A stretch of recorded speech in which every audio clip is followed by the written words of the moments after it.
T'as perdu combien de poids là du coup depuis maintenant le début? Bah, du coup, si on calcule le poids total, je crois que je suis à 12 kilos, c'est ça? 12 kilos, ouais. 12 kilos. 12 kilos en 10 semaines, c'est ça? Ah, ça fait un ratio quand même intéressant. Ça fait ouais 1,2 kg, voire même 1,2 kg du coup par semaine globalement. Ouais, ouais. Et, euh, et en fait, moi j'aime bien c'est replacer le contexte. Euh, T'as intégré l'Oz Weight Challenge dans quelle optique? Et actuellement, du coup, qu'est-ce qui se passe actuellement? Qu'est-ce que tu as appris? Quelle vision des choses tu as eu qui a peut-être changé, etc. Est-ce que tu peux en dire un petit peu plus par rapport à ça? Bah, du coup, j'ai intégré le programme Losewell Challenge. Là, c'est pour. Je me suis dit que cette année, j'allais investir sur moi-même, quoi. Au lieu de continuer à investir dans. C'est juste aller à la salle de sport, juste faire des jets approximatifs et tout. Parce que les jets, j'en ai fait pas mal. Mais arrivé à un certain moment, la stagnation était là et derrière, ben, la prise de poids continue quand même un peu, quoi. Ok. Ce que j'apprends là, ben, c'est à connaître justement ben, toutes les rouages du système nerveux du corps, quoi. Par exemple, le fait de réaugmenter les calories, mais de perdre quand même du poids, ça c'est pas mal aussi. De faire tout ce qui est régime, entre guillemets, diète anti-inflammatoire, pour que le corps il se réajuste de lui-même. Ça c'est bien aussi. Après, ouais. C'est bien, en plus, ce qui est bien dans la diète, comme je te disais, des fois j'avais des fringales, mais on peut être flexible. Donc, ça, c'est pas mal ça aussi avec l'Ozweight Challenge. Carrément, tu peux gérer tes calories à peu près après comme tu veux, etc. quoi. Carrément, carrément.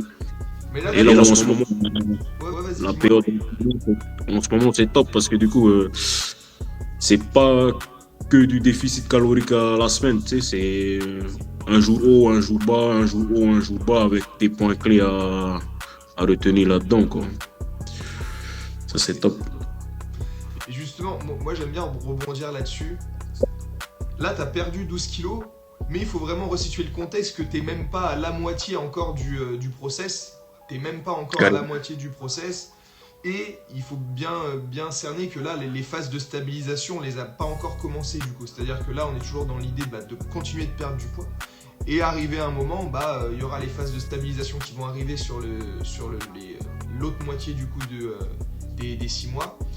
Toi, en fait, comment t'as vu ton corps changer du style est-ce que boum, dès les 2 premiers jours, t'as vu le poids, etc. qui descend, ou alors tu sais, ça s'est fait comment progressivement, ça s'est fait comment du coup? Ah, bah, du coup, moi, je sais que mon corps, il répond favorablement à ce genre de choses-là, tout ce qui est jet et tout. Du coup, ouais, dès les premiers jours, j'ai vu la perte de poids. Et ensuite, bah, ça incite à continuer. Ça motive à continuer. Du coup, la jet, quoi. Ça, c'est bien. En plus, ouais, après, sur la balance, vu qu'on se pèse 3 fois par semaine, lundi, jeudi et dimanche, ça, c'est un bon repère aussi, comme on dit, de sérieux en fait dans la jet aussi. Le fait d'être sérieux dans la jet, ça aide. Le fait d'avoir le cardio à côté, ça aide. Au niveau de l'aspect du module sportif, toi, quelle vision des choses ça a changé sur le plan de l'entraînement? Toi, justement, t'avais super base de force, des gros squats, un gros développé couché, un gros soulevé de terre, avec une bonne base déjà nerveuse, tu vois, donc tu partais pas d'une base zéro totalement en sport. Qu'est-ce que ça t'a amené en plus du coup, tu sais, les modules sportifs, ça t'a fait découvrir quel univers, etc. Bah, du coup, ouais, ça a fait découvrir bah, le monde du CrossFit, hein, parce que c'est beaucoup basé sur le CrossFit, ce que tu me fais faire aussi. Du coup, après, il y a des mouvements comme la force, ça je connaissais. Tout ce qui est haltéro aussi, je connaissais, mais la reprise, c'est compliqué parce que ça fait un bail que j'en avais pas fait. Du coup, bah, j'ai découvert aussi une différente mobilité que le corps peut avoir. Bon, je sais que je suis assez souple, mais sur certains mouvements quand même qu'il y avait à faire, c'était un peu plus compliqué, comme les fentes bulgares. Les fentes bulgares, là, la stabilité au niveau des single legs, là, c'est compliqué. Ouais, c'est un problème, là. Que tu dirais à une personne qui est un peu réticente? La personne se demande, oui, coaching à distance, enfin méthode à distance, challenge à distance, Ouais, ce qui marche en fait, c'est que faut que la personne soit à côté de toi, faut que la personne elle soit là, quoi, à côté de toi. En fait, qu'est-ce que tu dirais justement à une personne? Est-ce que tu penses que le fait d'être à distance, ça joue sur la réussite ou pas? Le fait d'être à distance, pour moi, il n'y a pas vraiment d'impact, hein, parce qu'il suffit que tu te mettes toi dans le bain, que tu sois toi-même motivé. La motivation, tu ne l'auras pas tous les jours. Il faut juste que tu sois déterminé et que tu sois consistant. Il faut que tu sois discipliné surtout, c'est ça. Parce que le fait d'être à distance, ça peut être un frein par rapport à tout ce qui est motivation et autres, là, des exercices qu'il y a à faire en salle et autres. Mais après, si c'est de l'autodiscipline, si jamais, même à côté, on est en tant que coach à côté, mais tu fais pas d'effort, ça impactera quand même ta diète, ta perte de poids, ta mentale. Du coup, si le coach il est à côté et que toi tu t'impliques aussi, c'est bien. Mais si le coach il est loin et que tu t'impliques également, même voire plus, parce que justement le coach n'est pas là, ça portera ses fruits à un moment ou à un autre. Parfait, parfait, parfait, parfait. Non bah moi écoute Rai, du coup je suis vachement content du coup de cette début de perte de poids du coup parce qu'on va continuer du coup à descendre. Et tu t'évoquais un truc, c'est que tu manges plus mais tu continues tu continues de perdre du poids. C'est un petit peu contradictoire, tu vois, mais c'est. Est-ce que tu peux en dire un peu plus par rapport à ça? Du coup, comment il réagit ton corps là? Est-ce qu'il y a des moments où tu te dis merde, j'ai un peu trop mangé et tout, tu sais, sur les jours hauts et tout notamment?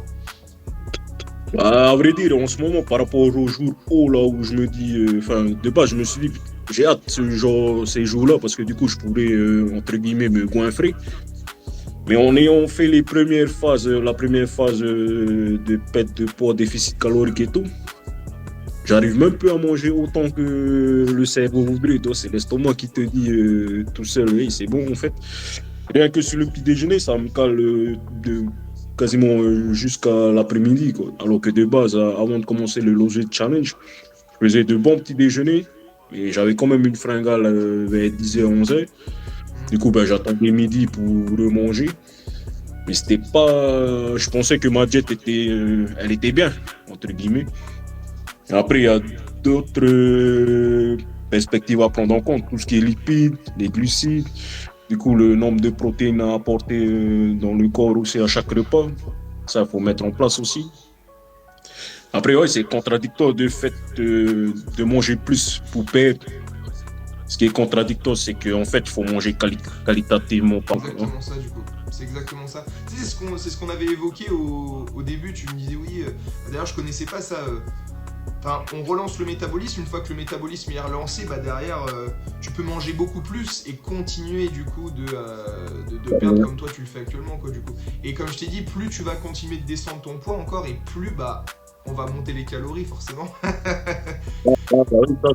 C'est un des points qui m'a fait sourire au début parce que, comme tu disais, c'est contradictoire.